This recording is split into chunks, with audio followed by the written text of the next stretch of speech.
Students, today I will be starting with a new chapter, that is United Nations, and this chapter is one of the most important chapter for your higher studies also, as well as understanding the world's perspective. Okay, so this is one of the most important chapter, and as well as it becomes the base of your chapter.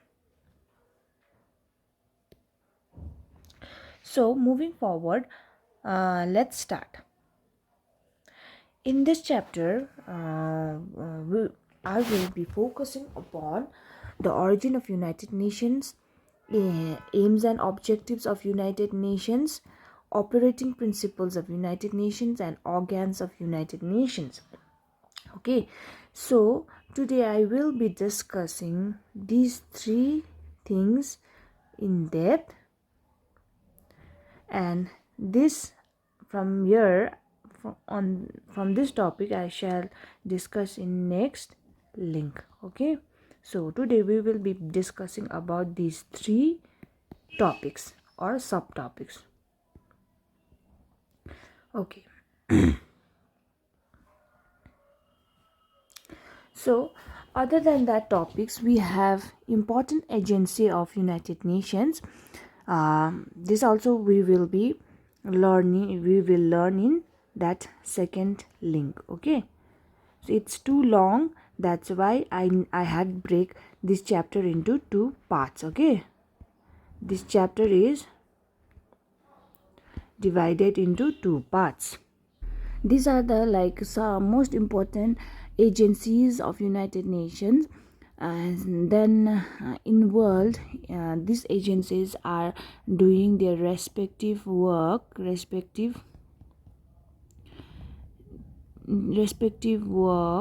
for promotion of peace and security, elevating poverty, health, etc. Okay, so one by one has their own aims and objectives, and they are fulfilling their own objectives by these agencies. Moving forward, this is the ultimate logo of United Nations. So you can also see in Google also there are different colors and logos, colors of logos of United Nations. Okay, so it is a very big organization that promotes peace and security.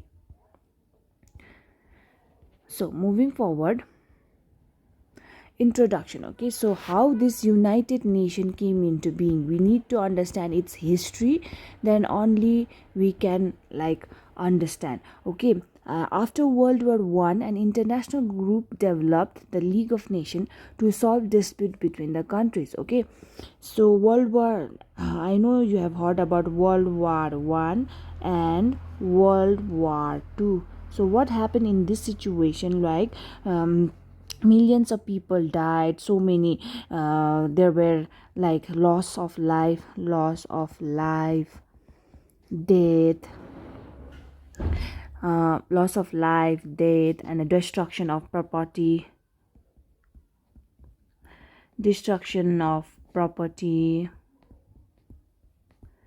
etc.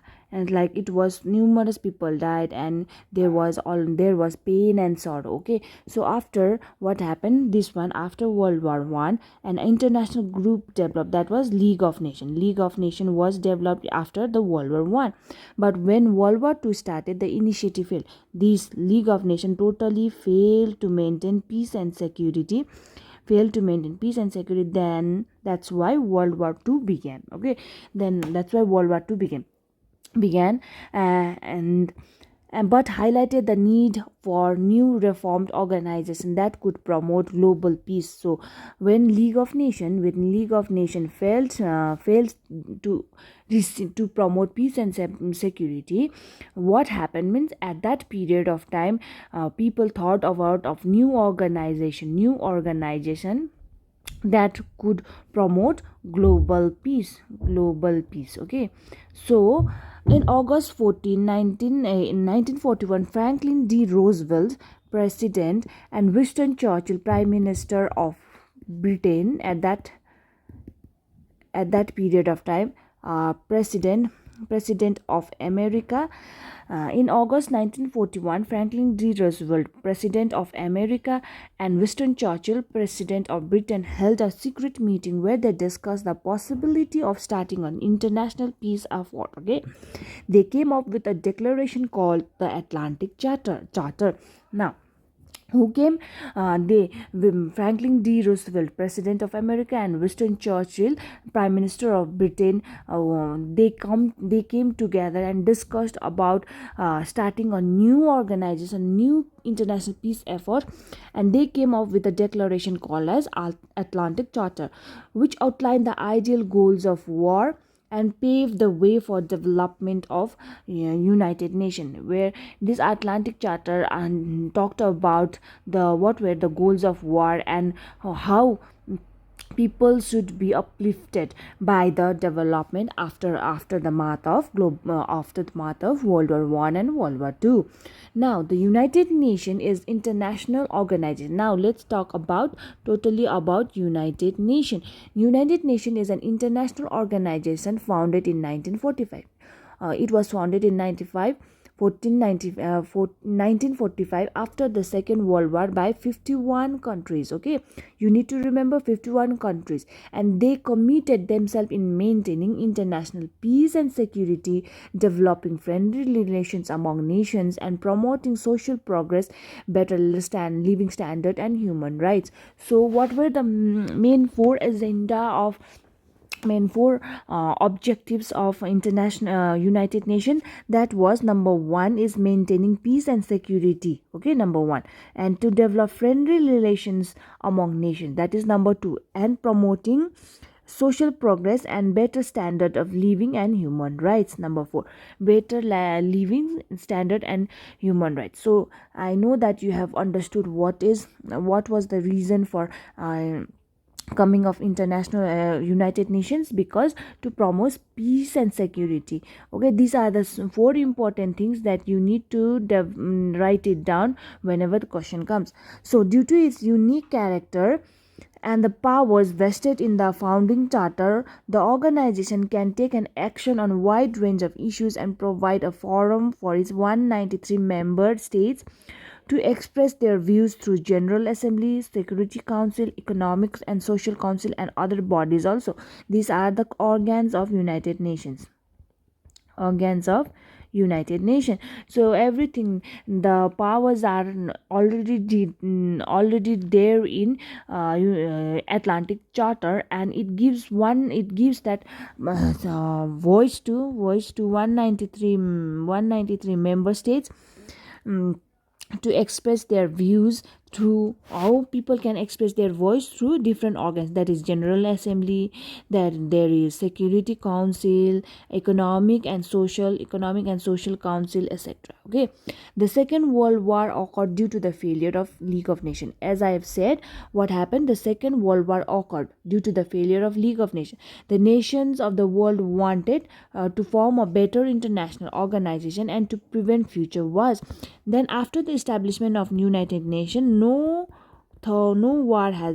war has happened. Mm, no big war. Okay, big war, that World War III has not happened. As a result, United Nations was set up in 1945 to maintain peace across the world. It has played an active role in averting wars and ensuring harmony between the different countries. Harmony between different countries. Now, these up to here it is a history. Okay, so everything we are learning history civics, right? So every incident, every topic has its own history, and we have to understand how it was developed, how it was originated, how what are the aims and objectives of that particular thing. Okay, so until now I think you are clear with the things. Now, moving forward, let's talk about aims and objectives of United Nations. Okay, like we have to understand what are its aims and objectives of United Nations. Number one aim is to maintain international peace and security. Okay, main number one is to maintain peace and security. The World War One in 1914. This the World War One, and in 1939, World War Two caused a lot of suffering and destructions. Okay, the two world war in 1914 and in 1913 caused a lot of suffering and destruction. The United Nations works towards settling dispute. Who works? United Nations works towards settling dispute between countries to avoid such situation of war, and United Nations sees that no country fights or fights on certain topics. Okay, certain topics, and that reason might escalate into war. And United Nations prevents in conflict among countries of the world and maintaining peace. Okay, so everything is related to peace and security. It aims to build peaceful and secure world for future generations to come. So if United Nations secures and see that no country is fighting in between, then what is secured? Peace is secured for whom? For our generations to come. Okay, this is one generation, this is one generation, and this is one. So if United Nations secures peace and security, then the future of our generations are secured. Now, to protect human rights are the basic rights. No one can seize human rights. Okay, it is a human right, and it is one of the basic right for each and every individual. The founding Atlantic Charter of United Nations lays emphasis on human rights. So the Atlantic Charter especially gives more importance to human rights, basic right to life, right to freedom of speech, education,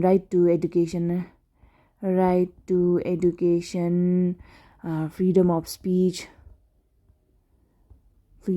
speech, etc. Okay, it holds this Atlantic Charter holds of the fundamental human rights and dignity of all men and women. So men are also respected,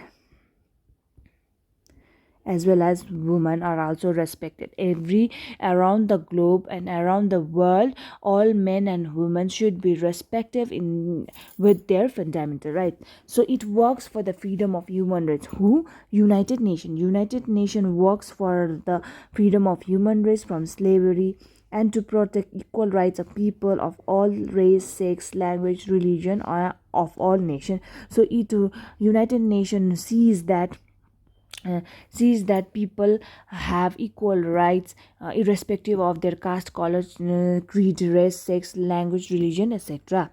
So number three is deliver humanitarian aid.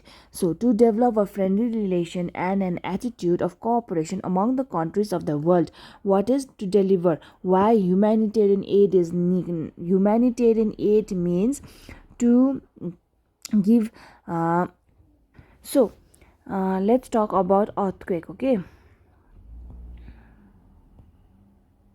so if earthquake arises that in one particular country, then all the it is above 8.1 Richter scale. Okay, so earthquake comes, then this earthquake destroys everything, okay. There is no food, water, there is no electricity, there is no shelter, etc.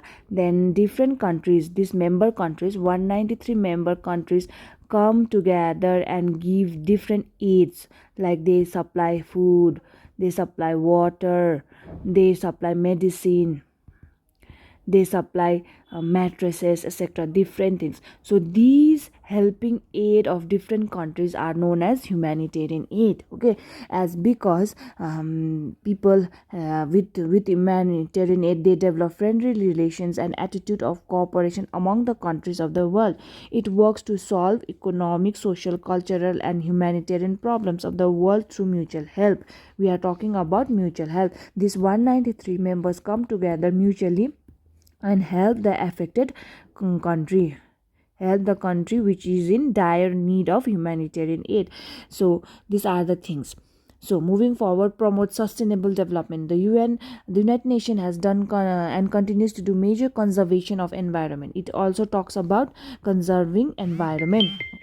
uh, it is committed to economic prosperity and social well-being of the nations. Okay, and it respects freedom of all people in the world and to raise standard of living of all members.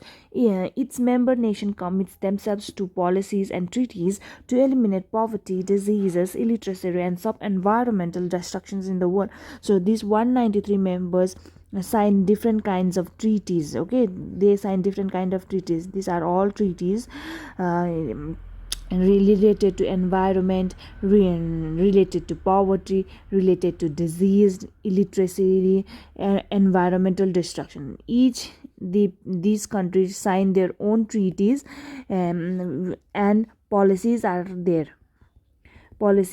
to eliminate this kind of problems in the world.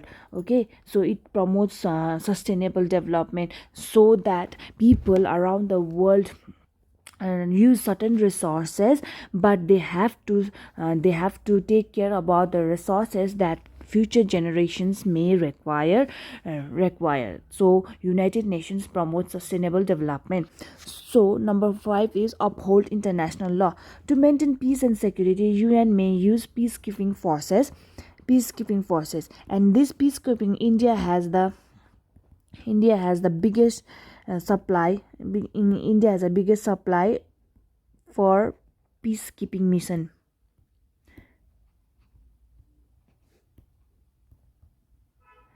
So, and it has missions and imposes sanctions where necessary. If certain country is 193 member, and this one country, okay, India is not doing work properly, then United Nations can impose sanctions impose sanctions.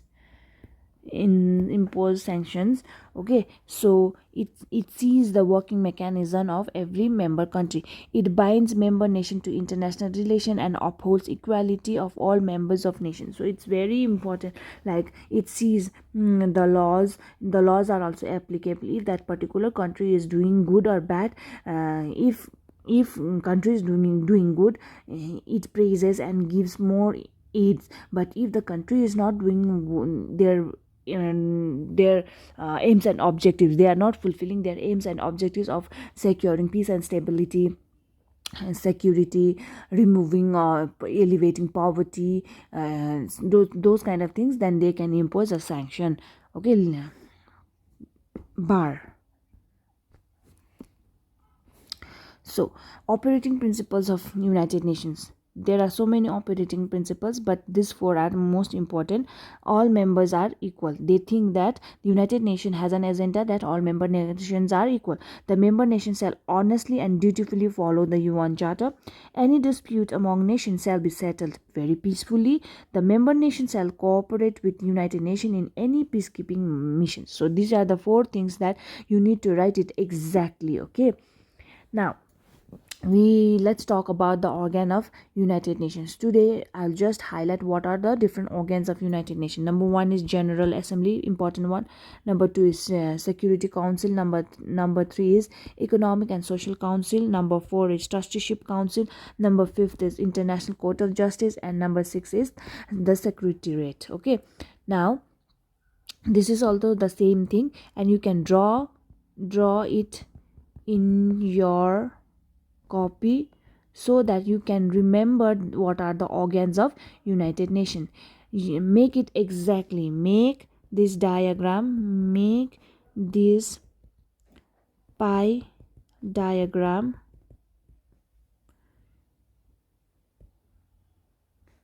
exactly. Okay, so in next class I will start with the remaining subtopics, and we'll wind up after completing part 2. I'll wind up this chapter. So till then, stay safe and take care, and please submit your notes by today itself.